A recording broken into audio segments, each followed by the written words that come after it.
장안은 진나라 시대에 가장 번영했던 도시다.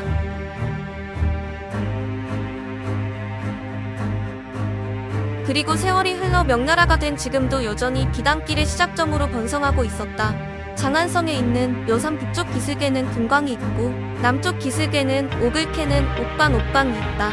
이곳에서 생산되는 옥은 명나라 전국에 팔려갔으며 비단길을 따라 저 멀리 서역과 바다 건너 외국에까지 가고 있었다. 쨍쨍. 오늘도 수많은 사람들이 바위투성이의 벼랑턱에 붙어 돌을 깨는 작업 중이었다. 옷통을 벗어젖히고 열심히 망치를 휘둘러 정을 때리는 남자들의 구릿빛 상체에서 땀이 줄줄 흘러내렸다. 여보게들, 배나 채우고 하세. 밑에서 인부들의 조장이 지르는 소리가 들렸다. 벌써 해가 중천에 떠오른 정도. 그제야 정신없이 망치를 휘두르던 사람들이 허리를 폈다. 가세, 먹어야 해야지. 후후. 사람들이 먼지가 뿌옇게 묻은 수건을 털어 땀을 닦고는 숲풀이가 있는 곳으로 향했다. 숲풀이에는 만두 중국식빵가 가득 담겨 있었고 토기로 만든 항아리에는 염수가 출렁이고 있었다. 뜨거운 햇빛 아래 땀을 흘린 사람들은 땀 속의 염분이 수분으로 방출되는 탓에 더욱 갈증을 느끼게 된다. 때문에 소금물로 몸의 연기를 보충하는 것이다. 조장님, 그나저나 이번 달 급료는 받을 수 있을까요? 만두를 볼이 터지게 먹던 더벅머리 사내가 하는 말에 다른 사람들도 일제히 조장을 쳐다보았다. 이 옥광산의 주인은 장안성에 있는 위가장이었다. 위가장.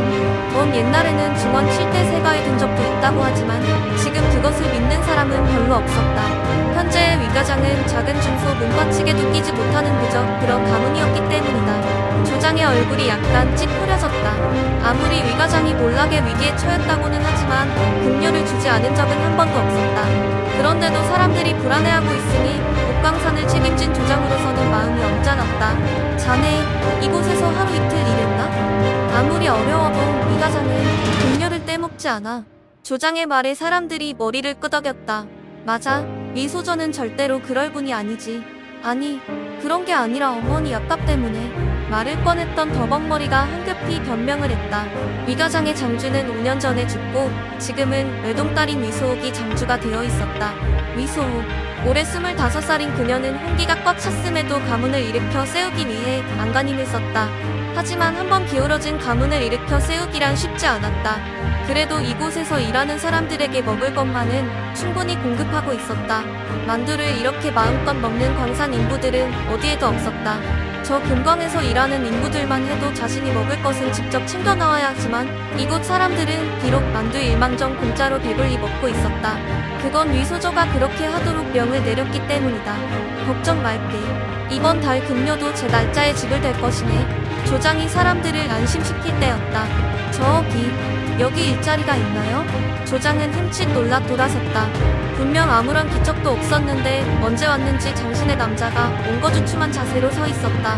만두를 먹던 사람들의 눈도 둥그레졌다. 허름한 옷을 입은 남자는 거지 중에서도 상거지 차림이었다. 찢겨지고 구멍이 숭숭 뚫린 상의와 하의, 키는 거의 6척이나 됐고 마구 뒤엉킨 머리칼이 길게 늘어져 얼굴을 절반가량 가리고 있었다. 하지만 머리칼 사이로 드러나는 얼굴은 20대 중반 정도로 보였다. 자넨 어디서 왔나? 조장의 얼굴에 신기한 동물을 본 것처럼 호기심이 어렸다. 그럴 수밖에 없는 것이 사내는 굉장히 특이했다. 떡 벌어진 어깨에 탄탄한 가슴, 일반인보다 더 긴 등팔, 발에는 짐승의 가죽을 잘라 대충 부끄러먹고 뿔뿌리처럼 뒤엉킨 머리는 언제 감았는지 뿌릿과 먼지투성이었다. 이건 마치 산에서 살다 나온 산사람 같은 차림새였다. 저기서 왔는데요. 사내가 손을 들어 산 쪽을 가리켰다. 그쪽은 여산의 북쪽으로 금광이 있는 곳이었다. 금광에서 일했나? 그게 아니라 그 뒤에 산에서요. 산이라고? 그럼 자넨 산에서 살았나? 예. 사내의 말에 사람들은 새삼스럽게 그의 모습을 훑어보았다. 그의 말이 맞는다고 생각했기 때문이다. 인간 세상에서 살았다면 아무리 거지라도 저런 차림은 하지 않았을 것이다. 몇 살인가? 그게 저도 잘 모르겠어요. 사내가 머리를 기웃거리며 하는 말에 조장은 물론 인부들도 어리둥절해졌다. 제 나이를 모른다니 이게 말이 되는가? 조장이 입맛을 쩍 다시고는 물었다. 부모는 있나? 없어요. 그럼 자넨 혼자 살았나? 꼬치꼬치 묻는 조장의 말에 사내는 머리를 흔들었다. 사람들이 그런 사내의 주변으로 몰려들어 신기한 듯 그를 바라보았다. 여산의 북쪽은 대낮에도 범이 출몰하는 곳. 더구나 진짜인지는 모르지만 옛날 진나라 황제의 묘가 있다는 전설도 있고 일설에는 진시황의 귀신이 떠돈다는 소문이 있어 대부분의 사람들은 얼씬도 하지 않는 곳이었다. 할아버지하고 같이 살았는데 2년 전에 돌아가셨어요. 머리칼에 가려 한쪽밖에 보이지 않는 사내의 눈에 순간적으로 슬픔이 어렵다 사라졌다. 하지만 산전수전을 다 겪으며 세상을 살아온 조장은 그것을 놓치지 않았다. 이 사내는 순박하다. 눈빛은 약간 흐릿했지만 그 말과 행동은 어수룩했다. 그건 그동안 사람을 접촉하지 못하고 살았기 때문일 것이다. 쯧쯧, 안 됐구먼. 그럼 그곳에서는 어떻게 살았나? 짐승을 잡아먹고 살았어요. 그렇군. 조장은 사내의 몸을 슬쩍 보았다. 큰 키에 단단하게 균형 잡힌 체격이었다. 더구나 기다란 두 팔과 대지를 짚은 단단한 두 다리는 사냥으로 단련되었다면 임무로 쓰기에 충분했다. 그러나 지금은 위가장의 자금 사정이 너무 어려웠다. 아마 위소적과 마음이 곱지 않았다면 이곳의 인부들도 절반은 내보냈을 것이다. 아깝지만 어쩔 수 없다. 동정심에 이 사내를 받으면 다른 인부들의 돈이 그만큼 적어질 수밖에 없었다. 안 됐네만 지금 이곳은 더 이상 인부를 받을 수가 없네. 성안으로 가보게. 그곳에 가면 자네 같은 젊은이가 일할 자리쯤은 있을 거야. 조장이 조금 미안해하며 청년을 바라보았다. 고마워요. 어르신. 허리를 굽혀 인사를 한 청년은 발길을 돌렸다. 터벅터벅 걸어가던 청년이 문득 걸음을 멈추었다. 그의 앞에 커다란 바위가 길을 막고 있었다. 청년은 바위와 마차를 번갈아 보았다. 이곳은 마차가 다니는 길. 절벽에서 떨어진 저 바위는 너무 커서 여러 사람이 달려들어야 움직일 수 있을 정도였다.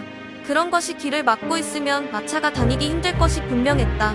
청년이 바위의 한쪽 귀퉁이를 두 팔로 잡았다. 그것을 본 조장은 피식 웃었다. 역시 처음 봤던 대로 순박하고 어진 청년이었다. 산속에서만 살았으니 순진할 수밖에. 이보게. 어서 성안으로 가게. 그건 자네 혼자서는 어림도 없는 조장은 말을 하다 말고 바람 빠지는 소리를 냈다. 조장만이 아니었다. 인부들도 입을 떡 벌렸다. 장정 10여 명이 달라붙어야 겨우 움직일 바위가 번쩍 쳐들린 것이다. 머리 위로 바위를 들어올린 청년이 주위를 둘러보더니 냅다 그것을 집어던졌다. 힝, 쿵, 마치 공깃돌처럼 날아간 바위가 땅속에 절반이나 박혀버렸고 바위가 떨어지는 충격에 땅이 부르르 흔들릴 정도였다.